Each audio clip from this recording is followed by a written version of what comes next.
नमस्कार विद्यार्थी मित्रांनो. शुभदा विद्यालय यूट्यूब चॅनलमध्ये पुन्हा एकदा आपल्या सर्वांचं मनापासून स्वागत. आज आपण इयत्ता दुसरीच्या वर्गाचा मराठी विषयाचा तास घेत आहोत आणि या तासाला आपण मराठीची पायाभूत चाचणीची प्रश्नपत्रिका उत्तरासहित सोडवणार आहोत. ही प्रश्नपत्रिका आपल्याला चालू शैक्षणिक वर्षासाठी नक्कीच उपयोगी ठरणारी आहे. असेच सर्व प्रश्न आपल्याला येणार आहेत. व्यवस्थितरित्या सराव करून ठेवा. त्याचबरोबर यासारख्या गणित, इंग्लिशचीही प्रश्नपत्रिका आपल्याला हवी असेल, तर आपल्या चॅनलला सबस्क्राईब करून डिस्क्रिप्शन बॉक्समध्ये दिलेली प्लेलिस्ट बघा. व्हिडिओला लाईक करा. चला तर मग अधिक वेळ न घालवता आपण दुसरीची मराठीची पायाभूत चाचणीची प्रश्नपत्रिका उत्तरासहित सोडवू. विद्यार्थी मित्रांनो, हा पेपर आपला एकूण 30 गुणांचा असणार आहे. त्यात 20 गुण हे लेखी कामासाठी असतील आणि 10 गुण तोंडीसाठी. सर्वप्रथम आपण तोंडीसाठी काय विचारलं जाईल ते बघा. बघा पहिला प्रश्न. तू शाळेत तुझ्या कोणकोणत्या मित्रांसोबत खेळतोस? त्यांची नावे सांग. तुम्हाला या ठिकाणी आपल्या मित्रांची नावं सांगायची आहेत आणि 2 गुण मिळवायचे आहेत. दुसरा प्रश्न असेल, खालील बडबड गीत ऐक व त्यातील सारखा आवाज येणाऱ्या शब्दांच्या 3 जोड्या सांग. बघा ते बडबड गीत. एक होती आजी, चिरत होती भाजी. भाजी चिरली चटकन, कढईत टाकली पटकन. भाकऱ्या केल्या पटापट, मुलं जेवली मटामटा. मग या ठिकाणी ज्या काही जोड्या आहेत सारख्या शब्दांच्या त्या आहेत आजी, भाजी, चटकन, पटकन, पटापटा, मटामटा. या पद्धतीने उत्तर जर दिलं मुलाने तर त्याला 3 गुण द्यायचे आहेत. त्यानंतर तिसरा प्रश्न 5 गुणांसाठी. खालील चित्र बघ व उत्तरे सांग. बघा या ठिकाणी एक छान असं चित्र दिलेलं आहे.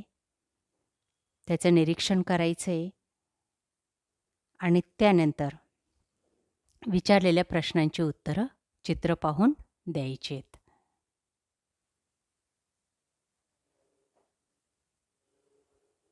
सर्व प्राणी आहेत आणि वेगवेगळी कृती ते करतायत. त्यावर आधारित प्रश्न विचारलेले आहेत. बघा पहिला प्रश्न. चित्रातील झाडावर कोण चढत आहे ते सांग. बघा आता हे चित्र आणि चित्रातील झाडावर कासव चढत आहे म्हणून ते उत्तर लिहायचे. त्यानंतर आ. चित्रातील वाघामध्ये तुला काय वेगळेपण दिसते? वाघाला पंख आलेले आहेत. पुढचा प्रश्न. चित्रात खालीलपैकी कोणता प्राणी दिसत नाही? तो प्राणी आहे हत्ती. चित्रात कोल्ह्याच्या समोर कोणती वस्तू दिसत आहे? संगणक. चित्रातील उंदीर कोणाच्या मागे धावत आहे? मांजरीच्या मागे. लेखी चाचणी. खालील सूचनेनुसार कृती कर. प्रश्न चौथा. 6 गुणांसाठी प्रश्न या. खालील शब्दातील श या अक्षराला गोल कर. बघा या ठिकाणी करून दाखवलेले दशक आणि शरद ही नावं आहे. त्याच्यातल्या श ला आपल्याला गोल करायचा आहे. बघा ते गोल या पद्धतीने करा. आ भाग. अक्षरांचा योग्य क्रम लावून अर्थपूर्ण शब्द तयार कर. पहिला शब्द आहे आरसा आणि दुसरा भाकरी.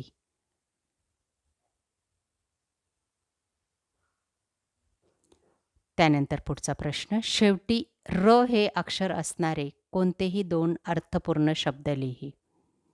भाकर आणि शंकर. प्रश्न 5वा. खालील चित्रे बघ. चित्र व शब्द यांच्या योग्य जोड्या लाव. 4 गुणांसाठी.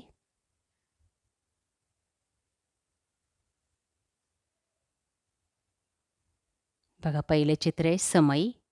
समई नाव बघायचं आहे आणि त्याला जोडी लावायची. दुसरं चित्र आहे डबा. तिसरं चित्र आहे झाड आणि चौथं आहे फणस.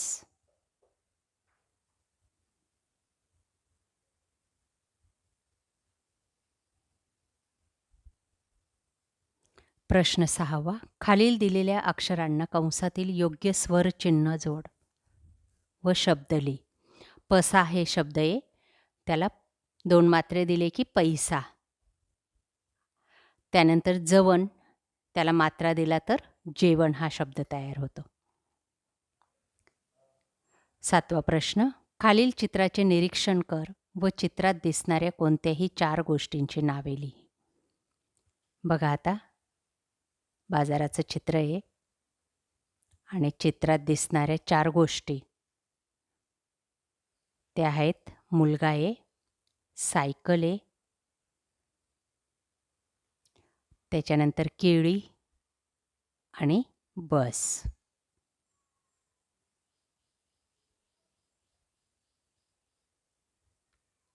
किंवा आजी, दुकान या पद्धतीने कोणतेही नावं लिहायची आहेत. पुढचा प्रश्न. खालील चित्र बघ व रिकाम्या चौकटीत योग्य अक्षर लिही. बघा चित्र आहे माकडाचं आणि रिकाम्या चौकटीत मा लिहायचं आहे तुम्हाला, म्हणजे माकड हे शब्द तयार होईल. नंतर दुसरं चित्र आहे कढई, त्या ठिकाणी ड लिहायचं आहे म्हणजे कढई हे नाव तयार होईल त्या चित्राचं. आता शेवटचा प्रश्न. तुला आवडत असलेल्या फुलाचे चित्र काढ आणि त्याचं नाव लिही. बघा हे चित्र आणि फुलाचं नाव आहे सदाफुली. अशा प्रकारे विद्यार्थी मित्रांनो, आज आपण इयत्ता 2रीची मराठी विषयाची पायाभूत चाचणीची प्रश्नपत्रिका उत्तरासहित या ठिकाणी सोडवलेली. आपल्याला हा व्हिडिओ नक्कीच उपयोगी ठरणार आहे. यासारखे नवनवीन व्हिडिओ पाहण्यासाठी आपल्या चॅनलला सबस्क्राईब करून बेल आयकॉनवर क्लिक करा. थँक्यू.